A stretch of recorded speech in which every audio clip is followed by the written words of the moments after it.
Cada canción tiene su historia. En Canción Ciudadana queremos destacar aquellas canciones que tuvieron la voz de los sin voz.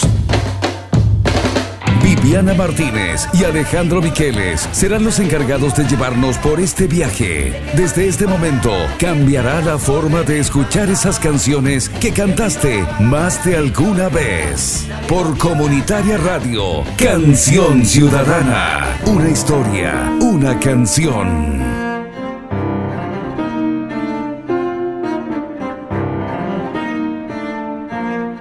¿Qué tal? Muy pero muy buenas tardes, sean todos muy bienvenidos nuevamente a este programa que tiene por nombre Canción Ciudadana. Hoy día nos reencontramos nuevamente con mi querida amiga Viviana Martínez. ¿Cómo estás, Vivi? Mi querido Alejandro, un placer nuevamente estar frente a ti el micrófono y a este bello mes que nos trae solo música chilena. Claro, un mes que vamos a hablar solo de músicos o vamos a traer canciones chilenas, pero este día nos convoca uno de los grandes dentro de la música nacional, un muchas veces olvidado, y tenemos a una persona importante que nos va a acompañar en esta conversación.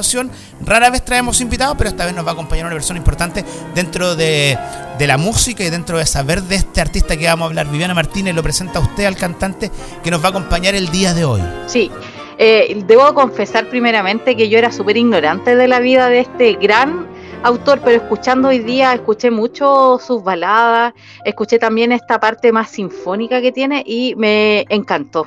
De verdad me maravilló y lo quiero seguir conociendo además y escuchando, ¿ya? Así que hablamos del gran Nino García. Claro, uno de los grandes compositores nacionales, un gran artista nacional que tuvo una vida corta en realidad, pero que nos va a contar más de este cantante nacional es nuestro querido amigo Alejandro Cuevas, escritor del libro que tiene por nombre Sin Razón, la herencia musical de Nino García. Alejandro, bienvenido acá a nuestro programa. Hola, muchas gracias por la invitación a ambos.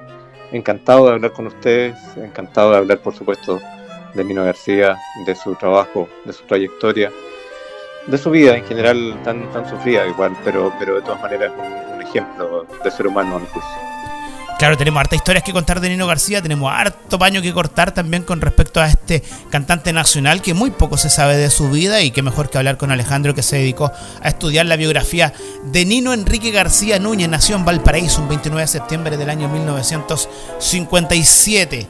Viviana Martínez, nos tiramos a la parrilla todo lo que tenemos acá de información, usted parte.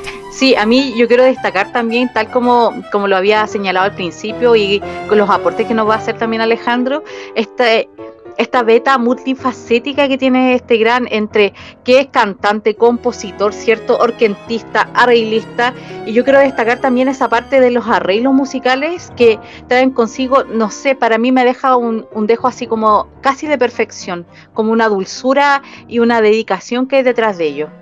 Claro. Viviana Martínez, parto yo con las preguntas. Alejandro, mira, te hicimos la pregunta ya fuera de micrófono, pero te lo voy a volver a preguntar para que la gente también se entere un poco cómo tú llegaste o cómo llegó Nino García a tu vida. Cuéntanos un poquito, ¿qué te inspiró para escribir este libro? Bueno, básicamente la inspiración es la vida de alguien que encuentro de repente cantando en la micro. Es tratar de entender por qué pasa eso, por qué un artista de ese nivel. Claro, yo creo que yo también lo conocía poco cuando lo escuché cantar en la micro, pero uno que los ve siempre en televisión pensaba, ¿cómo es posible que alguien de ese nivel llegue a cantar en la micro? Tiene que haber pasado algo muy trágico y no lo alcanzaba a entender en ese momento. Y eso fue para mí una primera provocación. Siempre me ha gustado escribir, en verdad, pero nunca había hecho una investigación como la que hice para el libro.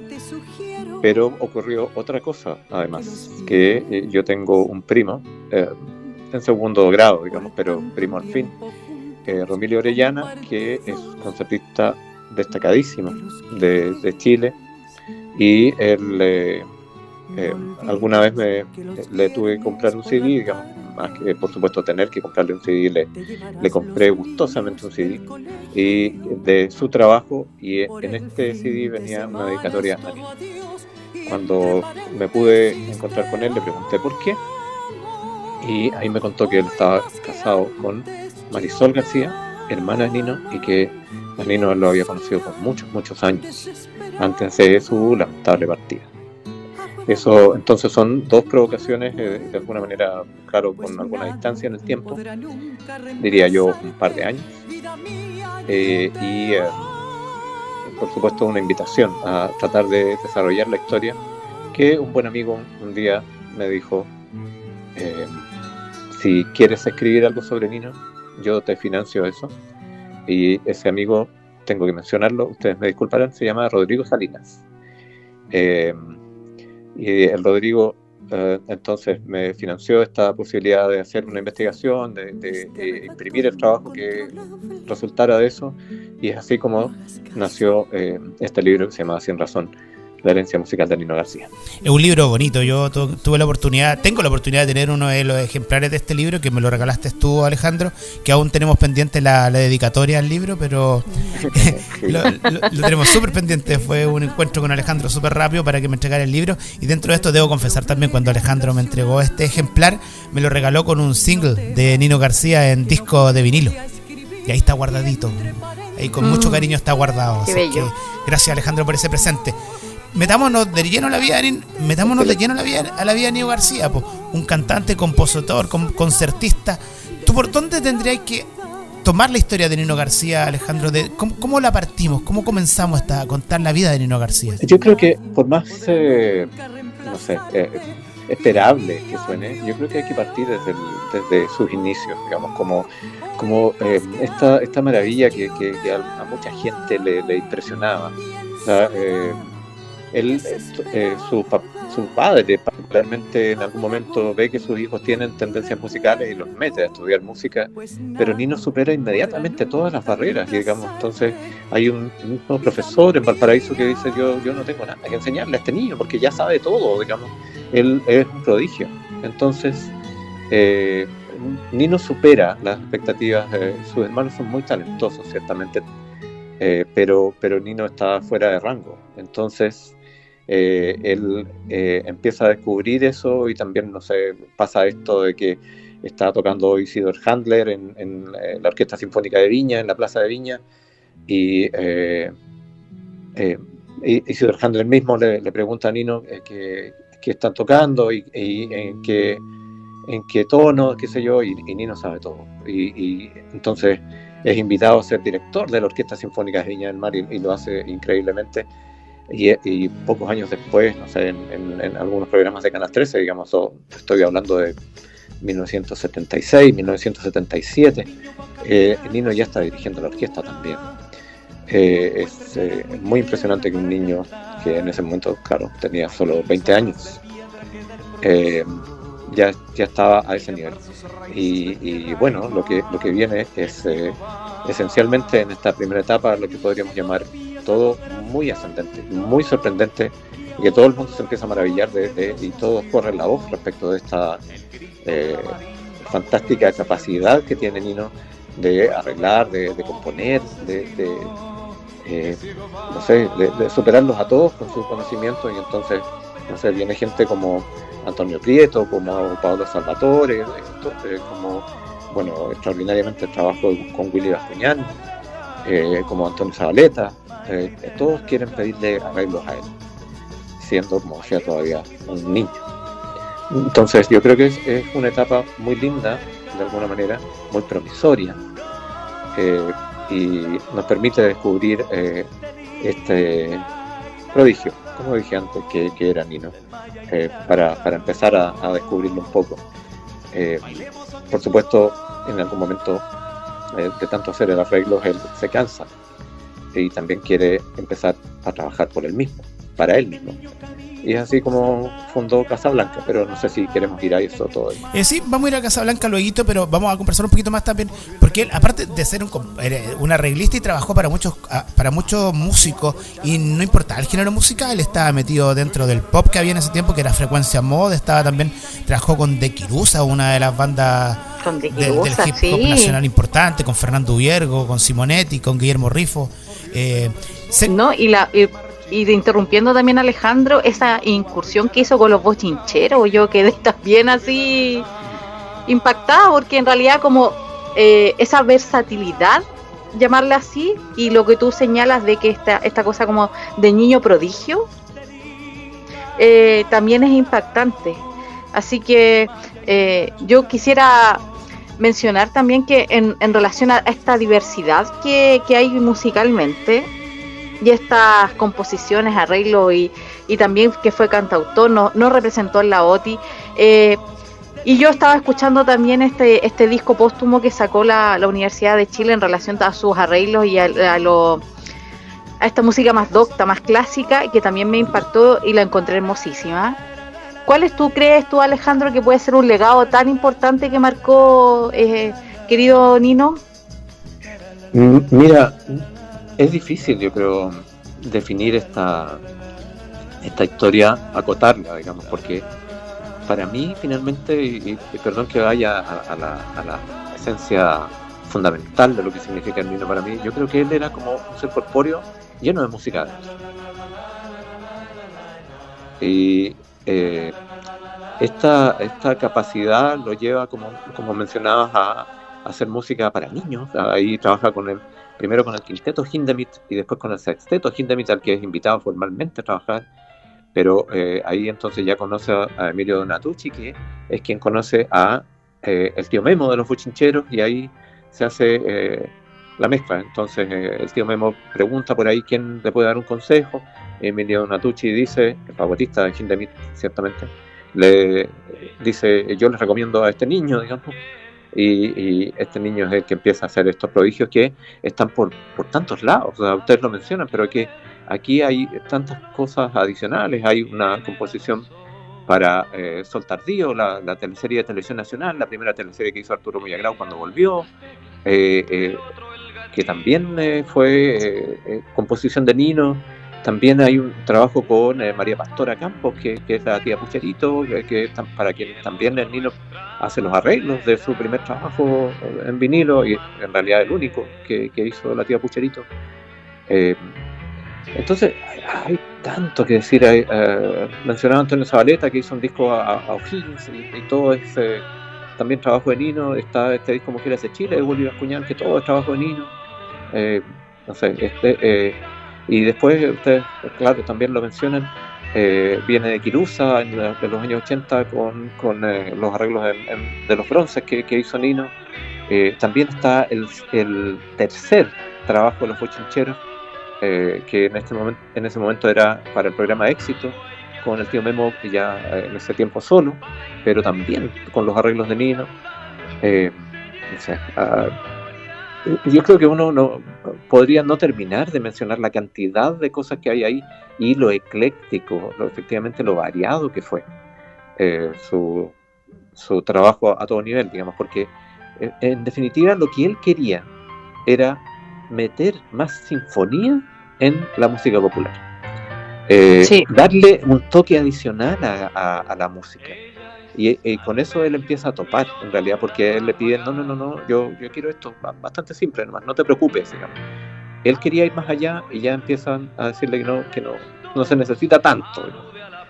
Entonces eso empieza a significar un poco una incomprensión del medio hacia su talento, reteniéndolo un poco de toda su capacidad. Oye, Alejandro, yo el otro día le escuchaba una entrevista que le hicieron a Juan Azúa, si no me equivoco, y él decía que Nino García había nacido en el tiempo y lugar equivocado. Sí, bueno, o sea, creo que por supuesto, Juan Azúa conoció al Nino muy, muy de cerca. Le dio efectivamente la oportunidad de hacer su último trabajo, que no sé si ustedes saben, fue la presentación que hizo Nino en el piano y en los teclados en general, de un concierto que hizo el año 1997 el cantante de Cecilia en el Teatro Caupolicán.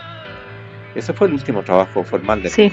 Después ya nunca más apareció, antes de su lamentable partida, como decía.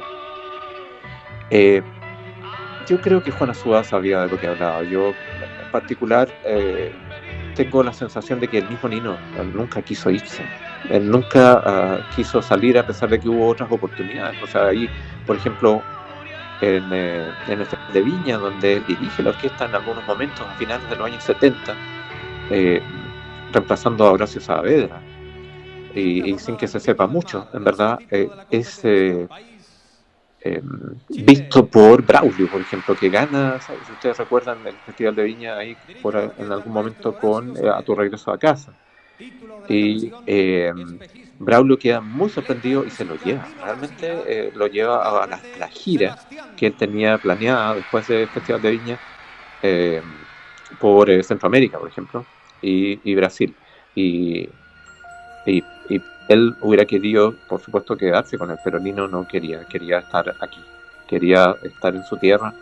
Y bueno, lamentablemente la tierra no da las oportunidades a sus maravillosos talentos que andan por ahí, o se los da, digamos, con cuentagotas, y a Nino no le tocó tener las posibilidades de surgir probablemente como hubiera sido en otros momentos como un verdadero prodigio reconocido. Claro, yo tengo un tema ahí con Nino García. Yo de repente cuando leía tu libro mientras ojeaba las páginas, yo sentía que Nino García era súper arriesgado también en temas de declaraciones. Él se paró en un escenario, no recuerdo en qué canal, y le hizo una canción a Víctor Jara en tiempos que eran súper difícil cantarle a Víctor Jara. Efectivamente, eso me parece que pasó el año 86 en el Festival de la UNA, si mal no recuerdo.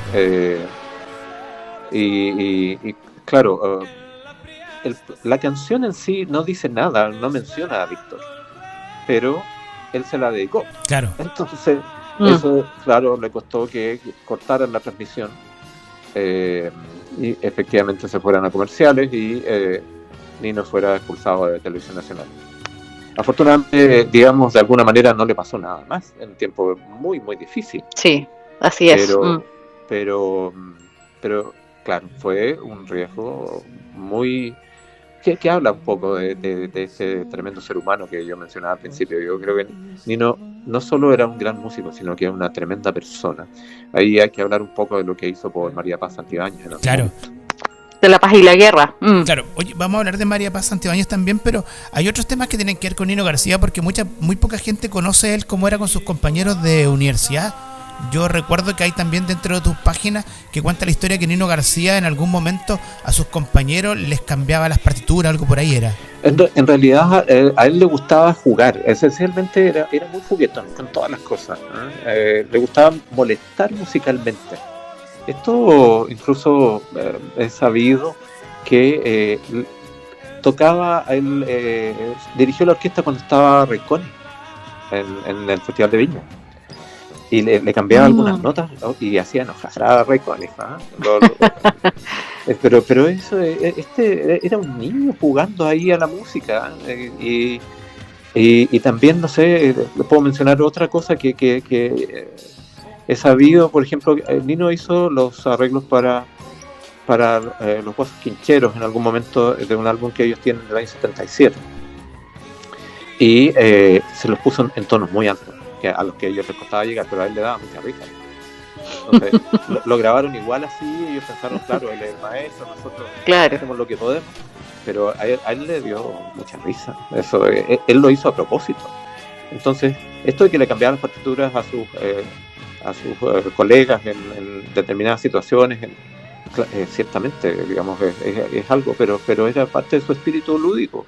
También, básicamente, habría que recordar que él mismo lo dice en una entrevista con Don Francisco: yo no he tenido la oportunidad de ser niño como otros niños, estoy plenamente dedicado a la música y esto puede jugar en contra, así que yo creo que él jugaba a lo que podía jugar, simplemente. Claro, oye, y Don Francisco era uno de los que jugueteaba harto con él. Yo recuerdo haber visto una entrevista también de Don Francisco entrevistándolo junto a su primera pareja, que era violinista, si no me equivoco, y en donde les pregunta si peleaban mucho, y Nino García le responde que no, que la última pelea la habían tenido cuando estaban por venirse al canal, porque él le pidió que fuese con jeans y que no anduviese tan formal. Don Francisco le gustaba molestarlo a Nino García. Bueno, a Don Francisco le gustaba molestar a todo el mundo, ¿verdad? Sí. Pero en realidad. Pero sí, bueno, estaba hablando de Mabel, en todo caso. Claro, Mabel. Ellos eran, yo creo, en mi sensación, también una linda pareja en su momento. Creo que él se defendía ahí como podía, como niño también, pero también tenía un aire de madurez que yo creo que venía jugando con él para hacerlo crecer antes de tiempo, y también precisamente porque, como lo mencionaba antes, empezaba a chocar con esta realidad media burlesca en la que vivía, en que se le pedía hacer menos de lo que él quería hacer. Y una sensación también que me imagino que tú a lo mejor compartes conmigo, de querer ser grande en un mundo de grande, y en el fondo lo que decía, que no vivió esta niñez, y en el fondo él jugaba como a ser adulto. Yo así también lo interpreto a través de tus palabras y a través de algunos de los temas. Estuve escuchando varias baladas en relación también a cómo él hacía interpretaciones del amor y cómo se auto también calificaba, y me parecieron bastante profundas, y de una profundidad así, y bastante sincero, siempre contando desde su vida, desde su historia, haciendo como casi un autorretrato de lo que le había pasado en relación al amor. No sé si tú compartes eso. Sí, bueno, yo sí comparto absolutamente. En verdad, no solo lo comparto, sino que por las entrevistas que he tenido con la gente, me consta, digamos, todo el mundo. O sea, hay muchas canciones que parecen sacadas de cualquier lado, sin embargo son todas vivencias muy personales. Por ejemplo, hay una canción que se llama Flores de Plástico, que de alguna manera es una dedicatoria a una nana que vive en Santiago y extraña a su familia en el sur, y vive en esta especie de telenovela que es vivir en Santiago, pero no es una telenovela feliz, en verdad. Y esto está basado en la historia de la nana que tenía la Mabel, precisamente, donde ella vivía, que se llamaba Vilma. Hay otras historias, no sé cuándo están aquí, que tiene que ver entiendo, con su pareja, que fue María Eugenia también, en su momento, y todas de alguna manera bastante incisivas respecto de la realidad que le tocaba afrontar en los términos románticos. También, por ejemplo, hay una discusión, me contaba Mabel en algún momento también, que hubo una pelea pequeña, digamos, entre ellos, y de ahí nació la expresión que no me acuerdo si él o ella dijeron: esto es una divina tontería, lo que está pasando, lo que estamos haciendo. Bueno, La Divina Tontería es una canción también de Nino, con la que gana el Festival de Santiago el año 85.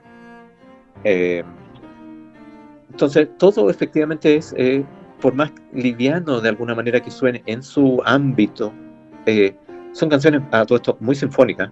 Tenemos que hablar también por ahí de Gloria Simonetti, pero porque eso ya es un punto de otro nivel, pero todas sus canciones tienen mucho que decir acerca de su vida, y además de la forma como él quería componer, lamentablemente con muy pocos recursos. O sea, tengo que decir, por ejemplo, que si no hubiera sido por algunos amigos y amigas, algunas situaciones que no hubieran llegado a puerto. Hay una cosa ahí, por ejemplo, que yo creo que es interesante mencionar. Nino, el año 85 también está en el Festival de Viña, sí, con Sé que no me perteneces, y esa canción él la graba, pero necesita un coro, y el coro se lo pide a su amiga Soledad Guerrero. Esos también son temas no muy conocidos, pero Soledad es la voz que ustedes escuchan de fondo en Sé que no me perteneces, la versión del disco, por lo menos.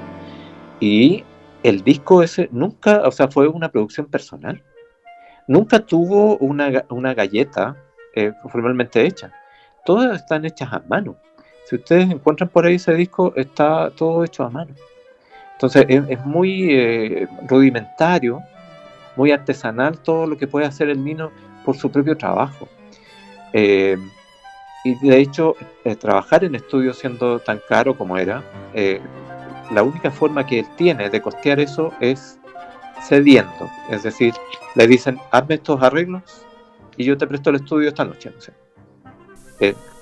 Claro. Eso es también. Oye, Alejandro, Nino nunca grabó un LP, si no me equivoco, ¿no es cierto? Nunca, no tuvo yo me acuerdo que dentro de tu libro hay una entrevista que tú le haces a Rodolfo Roth también, en donde hablan de la canción Mi Única Alternativa. que es una canción que grabó ahí por intermedio del programa Magnetoscopio Musical. Efectivamente, el productor de Magnetoscopio Musical, Joseph Darwis, le tenía mucho cariño al Nino. El Nino iba a Televisión Nacional y de repente, no sé, agarraba por ahí un piano, lo que hubiese de música para él era relevante, y ahí es como conoce a Joseph Darwis. También él queda muy impresionado de su talento, y en un momento Nino le pide si puede hacer algo, y la posibilidad se la da el director de Magnetoscopio Musical. Y Rodolfo Roth, por supuesto, lo presenta, y Rodolfo también fue su amigo y fue muy buena gente con él. Me consta absolutamente, también me lo ha contado María Eugenia. Así que yo creo que había ahí una amistad muy relevante, digamos, y Joseph me contaba también que él había sentido mucho la partida del Nino, no entendía cómo había pasado eso. Claro, otro personaje dentro de la vida importante de Nino García, dentro de la música, es Orlando Avendaño. Claro,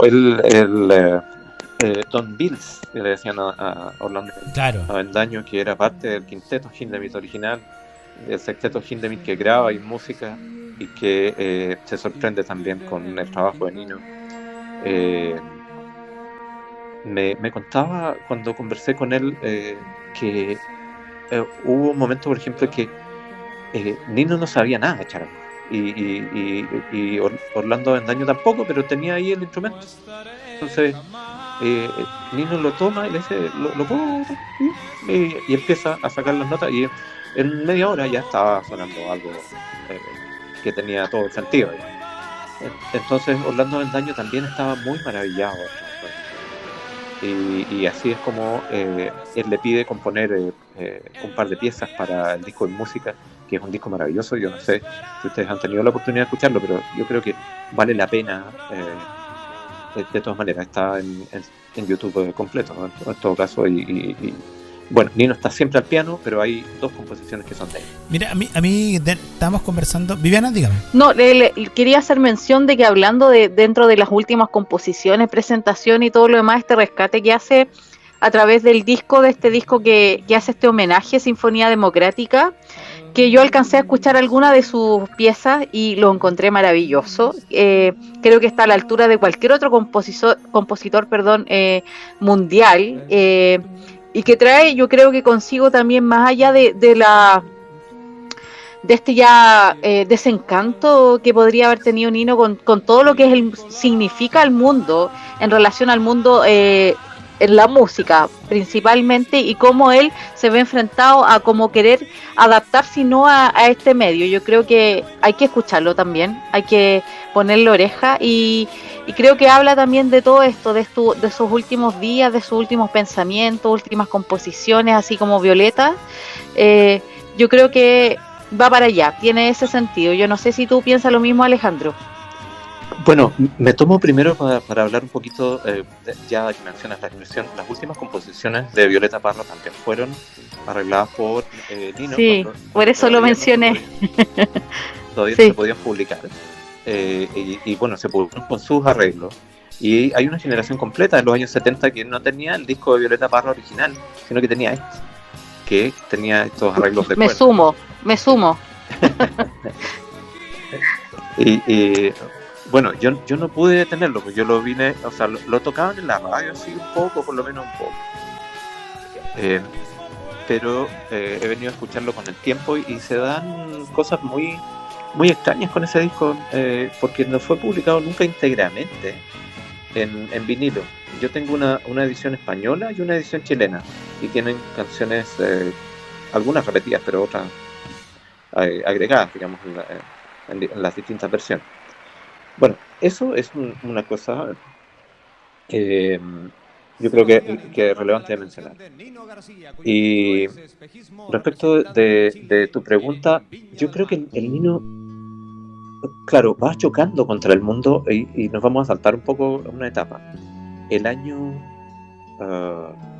bueno, para el plebiscito, el sí y el no, precisamente.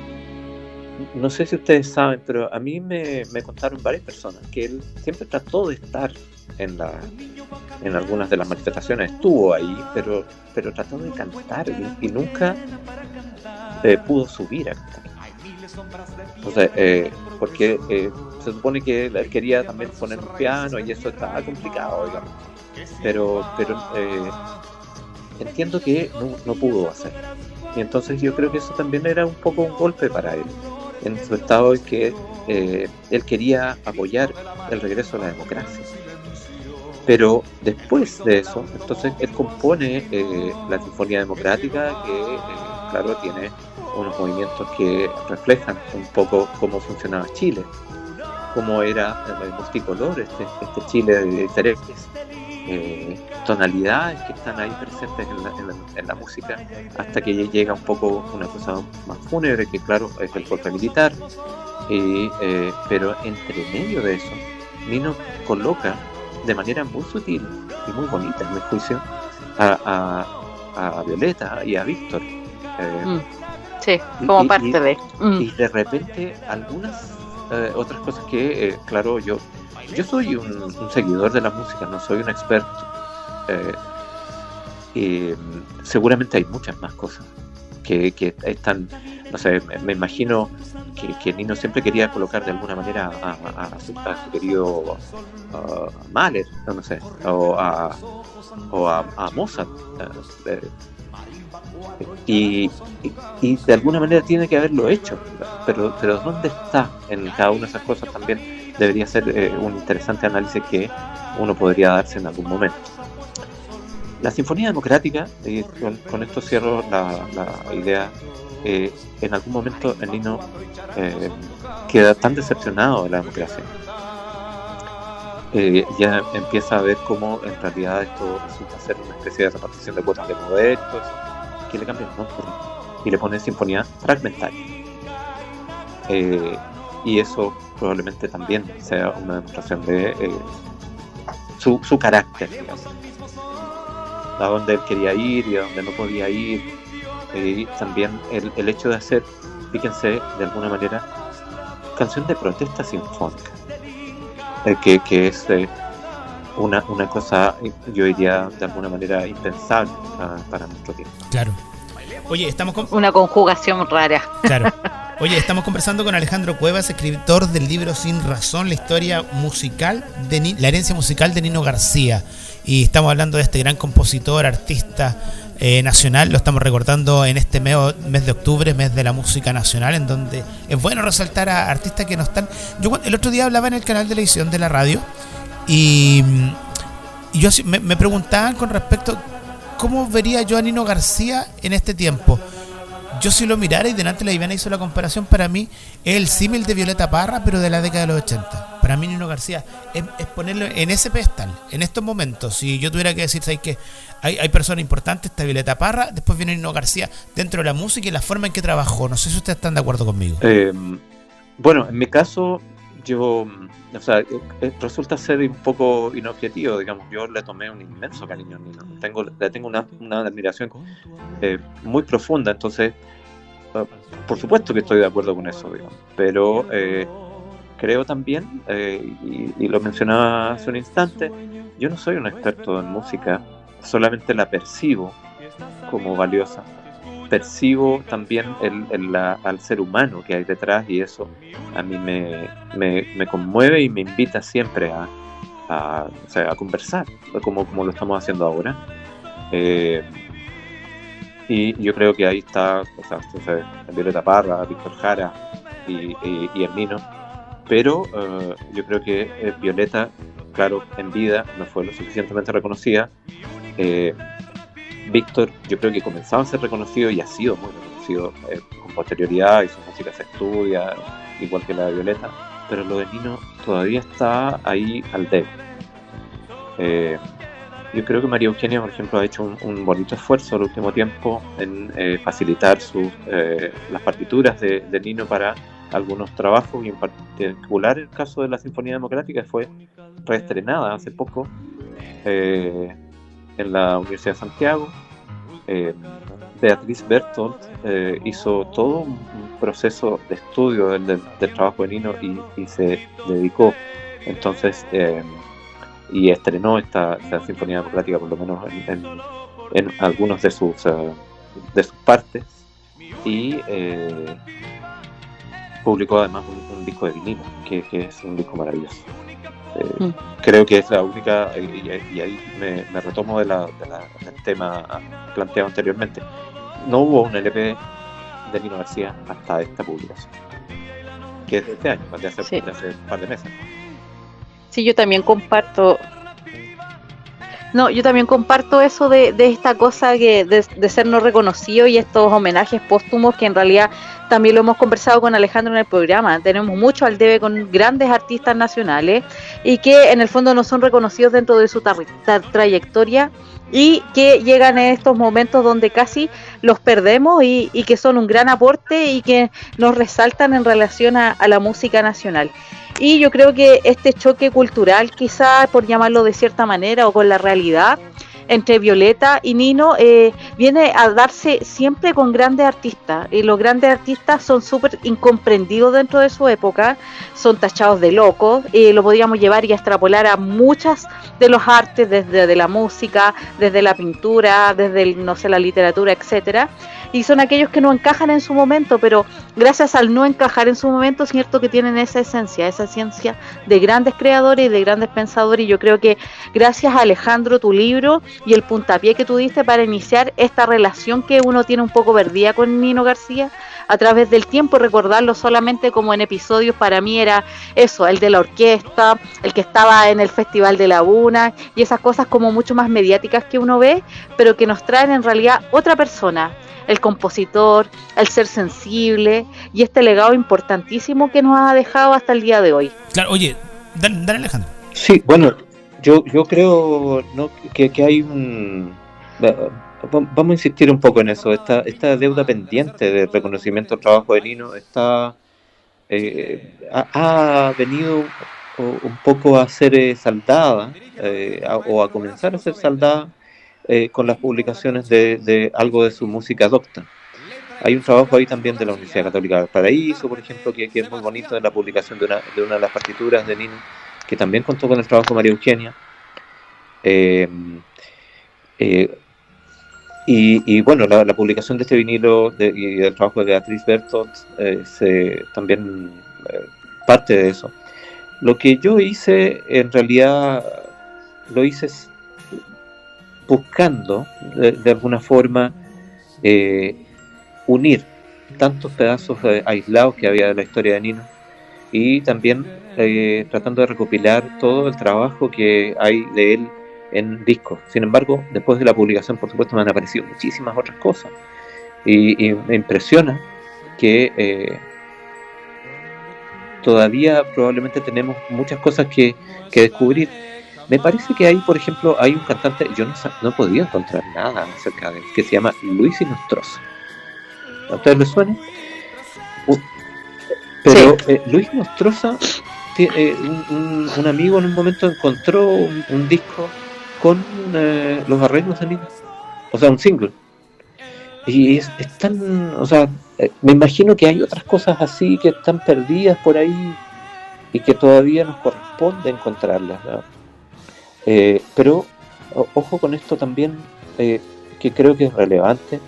Nino también para mí es una representación de lo que es el artista talentoso, incomprendido, del que hablábamos recién, que puede estar aquí en este momento, y como el mismo Nino lo escribió en algún momento en otro de sus temas, a la vuelta de la esquina, y nosotros no lo estamos escuchando. Entonces, para mí el libro lo que venía a decir finalmente es: no nos olvidemos de escuchar a la gente talentosa, por supuesto. Tratemos de cultivar eso. Un país que como Chile, que siento que les faltan héroes en otros ámbitos que no sean, no sé, que Chile está muy lleno, a mi juicio, de calles con nombres o religiosas o militares, pero no de sus poetas, de sus músicos. No sé, me falta eso, y creo que eso de sus científicos también, ¿por qué no? En algún momento, no sé si en la calle, por ejemplo, se llama Igor Saavedra o Humberto Maturana. Humberto Maturana, imagínate. Yo le daría una sí, estos son homenajes que pueden parecer pequeños, pero son bastante simbólicos. Una calle que se llamara Gastón Sublet, no sé. Todo esto, como decía, para mí es una demostración de que tenemos que encontrar la manera de que los artistas sean valorados y que la expresión artística tenga una cabida de reconocimiento formal y que no sea mirada como, no sé, el tema siempre es menor, digamos. No sé, el muchacho que dice, ya quiero ser músico, y la familia le dice, ya, pero ¿en qué vas a trabajar? ¿O de qué vas a vivir? ¿Cómo hay a vivir? Claro. O sea, como si eso no fuera un trabajo per se, ¿no? O como si eso, si eres talentoso, no te diera la capacidad de vivir. Probablemente tenga algo de realidad en Chile, en que esto cuesta mucho, pero precisamente por eso es que tenemos que empezar a validar y encontrar en Nino un símbolo de las cosas que hicimos mal, todos como sociedad. Yo también pienso que debemos asumir responsabilidades en esto y por supuesto ir un poco más hacia adelante, mirarlo en perspectiva y sacar las conclusiones para cambiar. Oye, Alejandro, dentro de la carrera de Nino García está Casablanca, una de las bandas que él quiso mucho. Claro, Casablanca es, digamos, la primera aventura formal de Nino para armar una historia que tuviera un grupo formal, digo, porque hubo un grupo anterior que era un poco más informal, pero el trabajo con Casablanca, en particular con Espejismo, quedó como una, digamos, probablemente si a la gente le hablas de Nino García, la gente lo ubica por Espejismo. Ese es el gran referente de la música y por lo cual la gente ubica a Nino García, es por Espejismo. Después vienen otras cosas como Sin Razón, y muy muy atrás probablemente viene lo sinfónico. Pero Espejismo es sin duda, y también el lado B. Yo encuentro maravillosa la canción que está en el lado B de ese single que se llama Desencuentro. Pero también creo que es relevante otra vez ir por la categoría de persona perseverante, pero también contumaz, que era Nino García. Recordar entonces que él se gana la posibilidad de participar en el Festival de Viña con esta canción y con el grupo Casablanca. Entonces él dice, yo voy a subir a Viña con la banda Casablanca, y la organización del festival le dice, no, subes solo o no subes, y él dice, ok, no subo. Imagínense, o sea, el potencial que tenía presentarse en el Festival de Viña ya era enorme, y Nino dice, no quiero, si no hacen lo que yo necesito, no.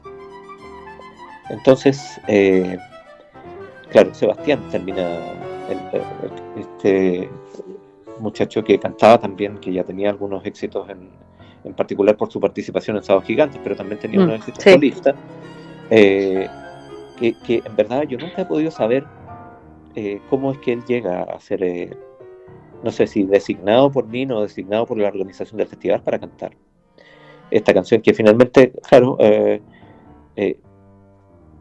sin desmerecer el trabajo de Sebastián, termina un poco, no sé, lavada en la versión de Sebastián, porque no tiene todo el arreglo que hay detrás. Es un poco más pobre en lo que se presenta en el Festival de Viña que lo que es la canción en sí. Con esta, se dice que es una gotera, lo que hay al principio. Lo que nuestro querido amigo Ricardo Martínez llama un titú. El titú, ese tinton, que queda permanentemente en lo que uno recuerda de esta canción. Muy, muy representativo tanto de la magistralidad de la composición como del carácter del maestro. Oye, dentro de este maestro también existía un colaborador musical también, y tiene un trabajo súper importante también con Hernaldo Zúñiga. Sí, Maravilloso que lo menciones también, porque ahí, no sé, ahí creo que es Raíces Americanas, la canción que viene. Raíces Americanas, claro. Que viene en el primer álbum de Hernaldo, que se llama Del Arcoíris, una canción. Claro, salen 3 canciones para Raíces Americanas, Soy Después de Ayer y Madre. En esas 3 canciones tiene participación Nino García. Sí, pero lo notorio para mí está en Raíces Americanas. ¿Y por qué lo digo?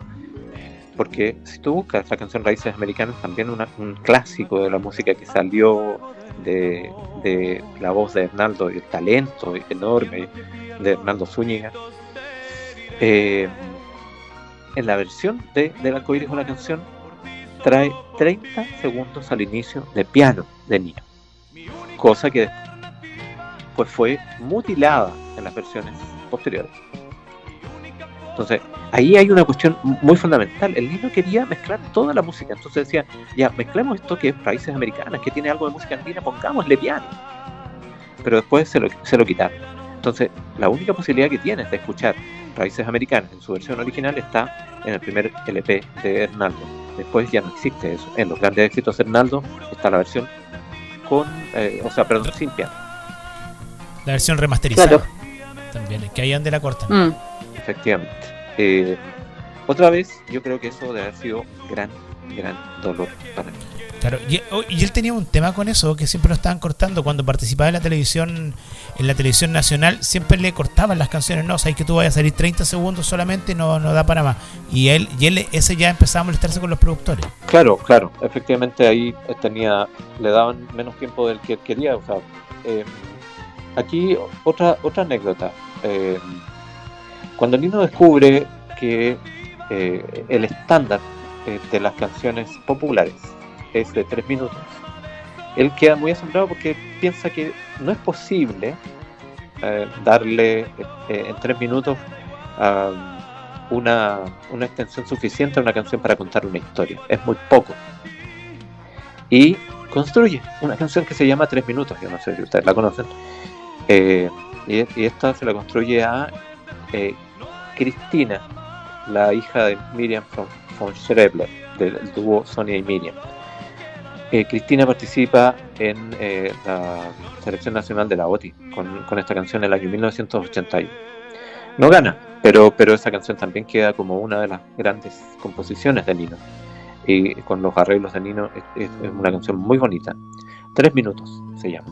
Lo vamos a buscar entonces donde podemos escuchar más de Nino García y aprender aquí a conocerlo mucho más gracias a Alejandro, a ese interés que tuvo por conocer también él a través de estas historias que nos contó, de estos encuentros que tuvo fortuitos, pero que yo creo que gracias a estos encuentros fortuitos podemos tener este legado ya en este libro, y además de contarnos esta historia y estas anécdotas que ciertamente nos llevan a conocerlo mucho más. Claro, y hay una historia súper importante, no la podemos dejar pasar, Alejandro, que es la historia que tiene que ver con María Paz Santibáñez.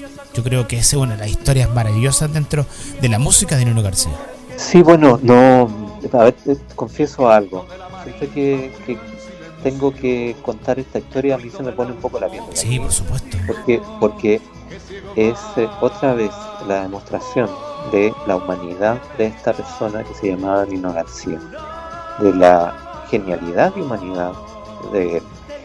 A ver, el contexto es el año 1987, es las protestas contra el rector designado en la Universidad de Chile, José Luis Federici, el primer rector civil ciertamente, pero la comunidad universitaria se lleva mejor con el rector militar, Roberto Soto, que con Federici.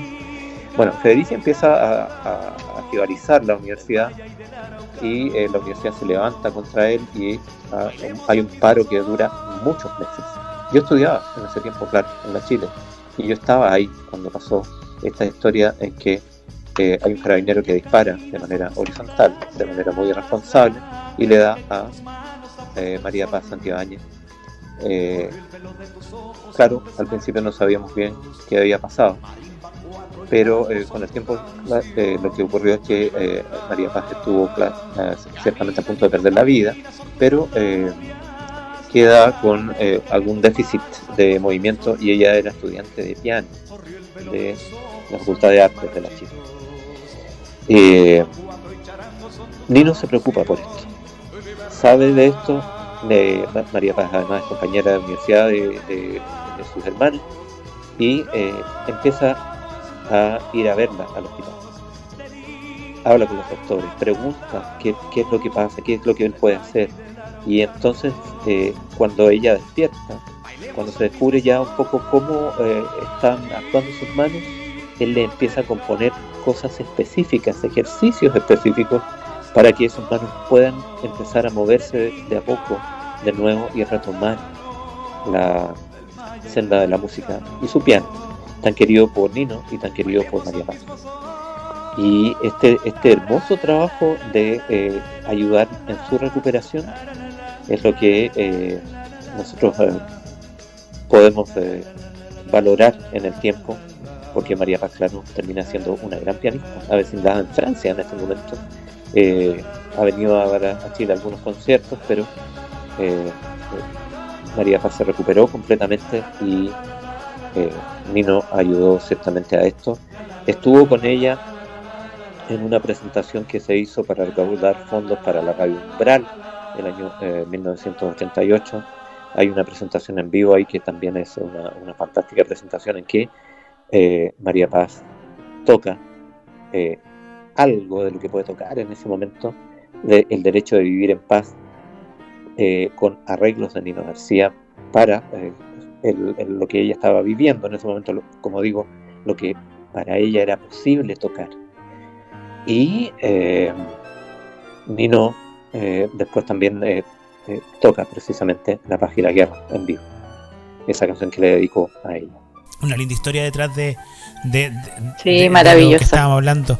Pero tenemos harto que contar de Nino García, pero el tiempo siempre nos va a estar apremiando para seguir hablando de Nino, y vamos a llegar a la parte dura, la parte de su partida, la parte en donde Nino García, dejamos de tener ese Nino García porque él pasó por una crisis económica súper fuerte, terminó cantando en las micros en algún momento, y que habían artistas que se preguntaban, pero ¿por qué Nino está haciendo esto?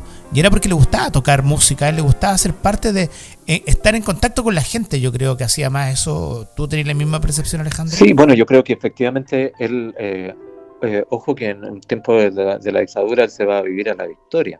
Y en la población de La Victoria él reconoce mucho más el sufrimiento de la gente, y en algunos momentos, no sé, él coloca a músicos clásicos a todo volumen para darles un poco de ambientación a lo que él también sentía que debía compartir con la gente de la población de La Victoria, por ejemplo.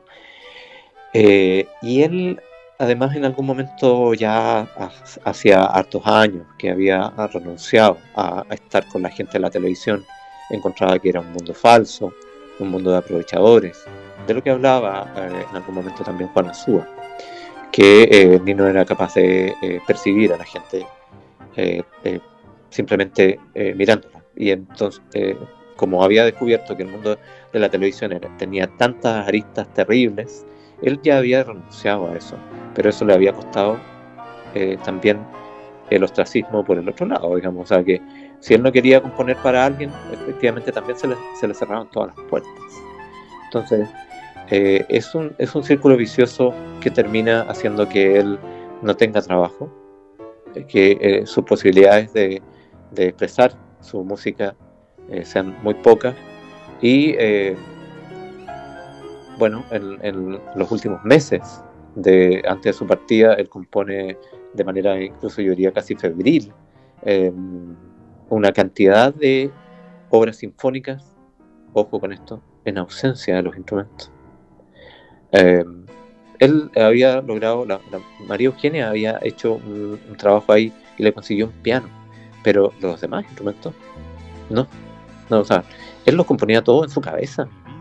Y imagínense lo que es pensar, o sea, ya acá voy a poner, o sea, el cello, acá voy a poner la primera guitarra, o sea, acá lo piento, y todo eso en su cabeza. Hace un maravilloso trabajo finalmente, nos lega un maravilloso trabajo, y también, como decimos, claro, con tristeza su partida, pero probablemente la conclusión sea que él no pertenecía a este mundo tan ingrato con su talento. Tan grato es que tanta gente finalmente del mundo del espectáculo lo deja solo de alguna manera. Y finalmente, claro, podemos pensar que él no se merecía lo que le pasó y que por lo cual toma la drástica decisión de pegarse un tiro.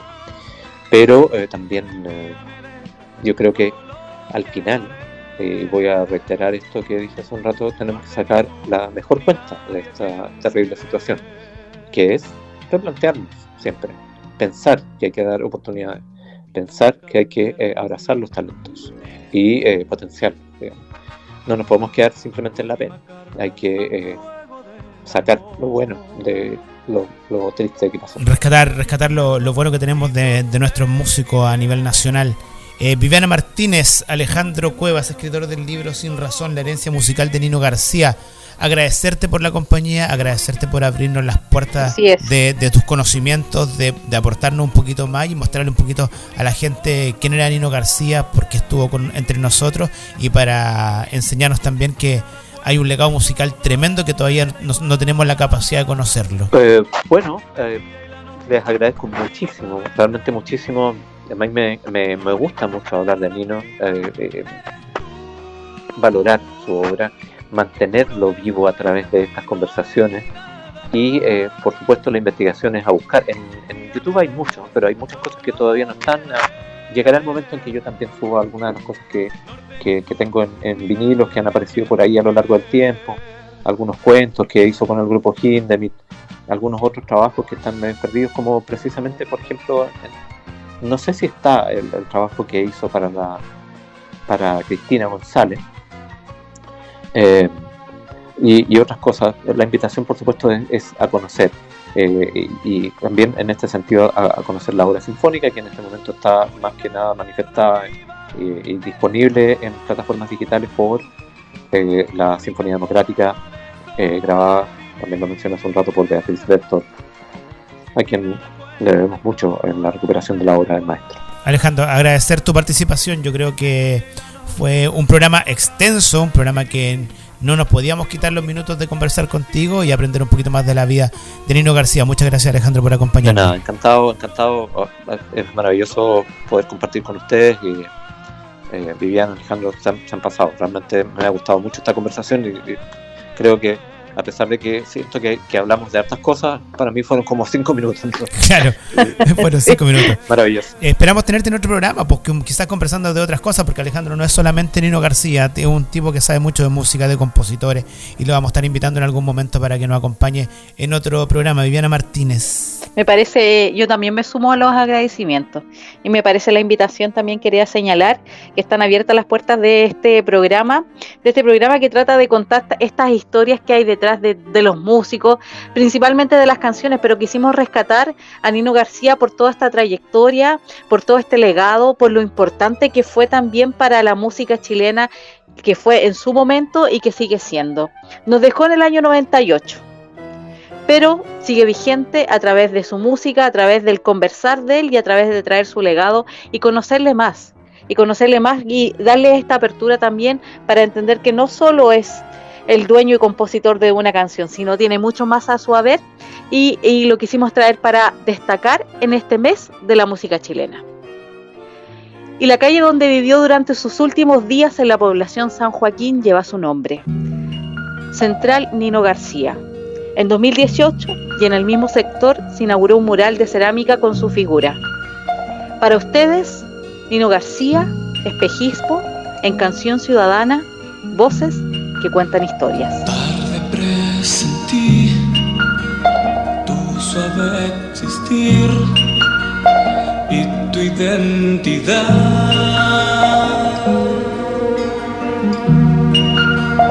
Lo que pudo ser ya nunca será. Donde pude estar, no estaré jamás.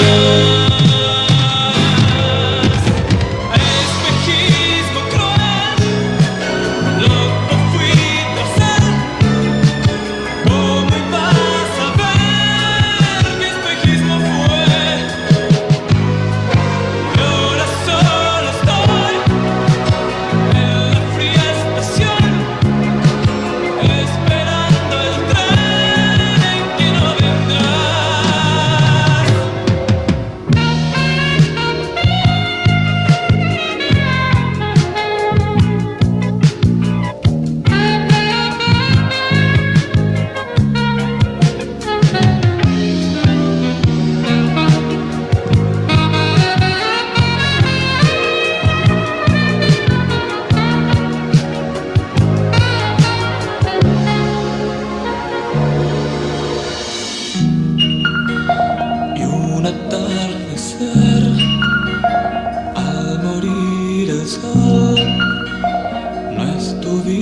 más.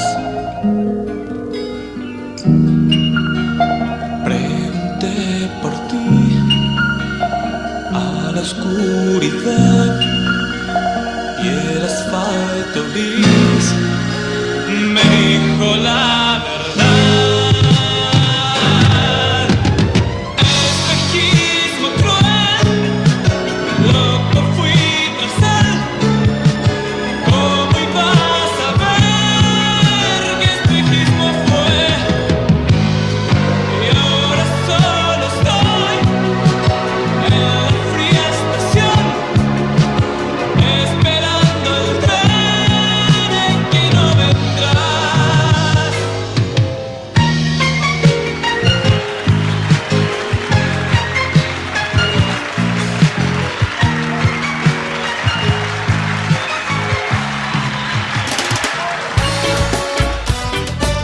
Desde este momento, la canción ya no tendrá el mismo significado. Desde hoy el contexto será otro. Viviana Martínez y Alejandro Miqueles cambiaron la forma de escuchar esta canción que fue destacada. Nos volveremos a encontrar en un próximo capítulo de Canción Ciudadana por Comunitaria Radio, en donde la historia será otra. Canción Ciudadana, una historia, una canción.